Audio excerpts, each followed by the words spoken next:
All right. Hey guys, hang on a sec. I am just trying to set things up here. Give me a sec. Making sure I got all the chat windows and everything open here. Let me see if it's live is showing up.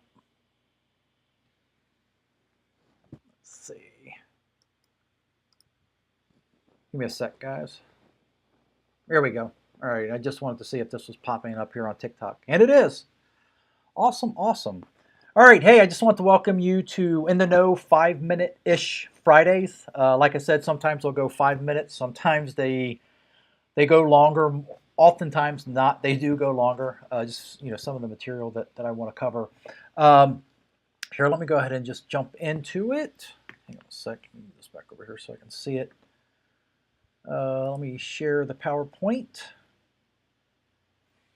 So you guys should see that now, and yep, it just popped up. So once again, I just want to welcome you to In the Know 5-minute-ish Fridays. Today we're going to talk about performing versus non-performing notes, why both can work for investors. And so I like to start it off with saying I am not a financial planner or CPA. This video is for educational purposes only.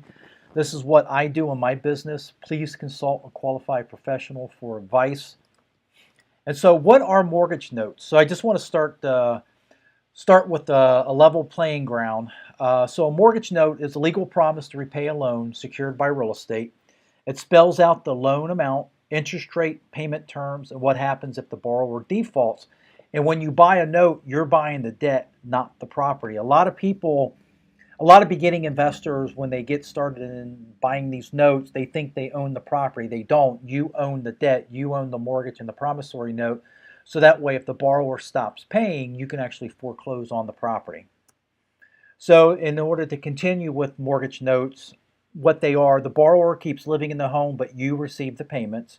You become the bank. You are receiving those payments, just like like you typically, for example, if you have a mortgage on a home, and oftentimes you'll make a payment to a servicing company, or like say Huntington Bank or U.S. Bank or Fifth Third, you'll make payments to them, to the bank.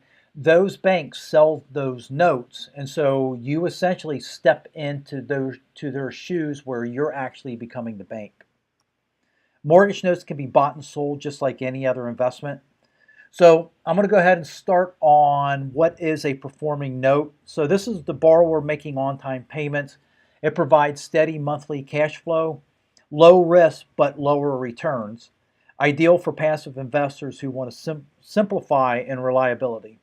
So a non-performing note, this is where the borrower is behind on payments. I've purchased non-performing notes where they were 2 to 3 years behind on payments, and actually was able to get a few of them, reperforming, doing a loan modification. That obviously it works better if they're living in the home. If they're out of the home, oftentimes you're going to have to foreclose on the property, and I have foreclosed, and I've made some money on the foreclosures as well.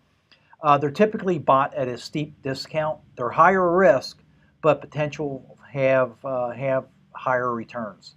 And you may restructure the loan or take over the property through foreclosure or deed in lieu of.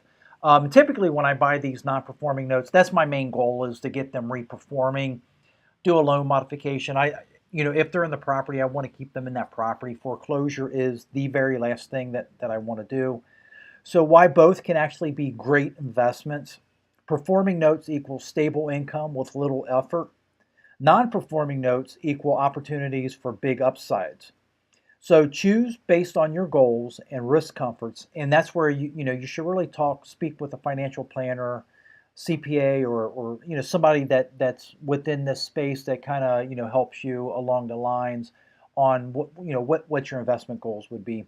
So smart investors often blend both to balance safety and returns. I buy both performing and non-performing, and actually I buy reperforming notes as well.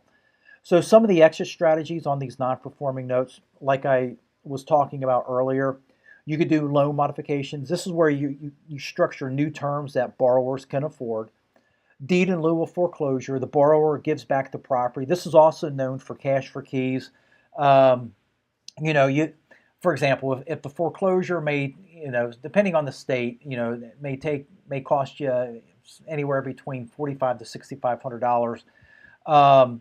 So instead of you paying that in attorney's cost, you can just give that money directly to the borrower in exchange for them signing the property over to you. So that way you're just foregoing the foreclosure. So they're signing the deed back over to you, the cash for keys or deed in lieu of. Or you could do a full foreclosure. This takes time but gives you the asset. So this is where you physically go through the foreclosure process. Now you take that property back. You can either sell it, keep it, rent it out, do a Section 8 on it, Airbnb it, rehab it, fix it up, and then sell it with owner financing, and then sell that note. I've done that as well. Sell that note to other investors, and maybe I'll do another topic on that. Or you can just resell the note, sell it to another note investor after the workout.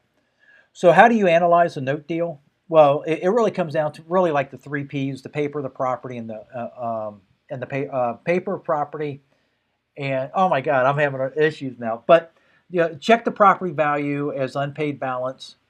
Review the borrower's payment history and credit if available, and confirm paperwork if complete, note mortgages and assignments, and always calculate yield based on your purchase price, not the face value. So which one is right for you? You want a constant monthly income? Start with performing notes. If you're looking for deeper discounts and don't mind effort, you might want to try performing notes. But if you're new to the note space, just start off with performing notes and then work your way into a non-performing note.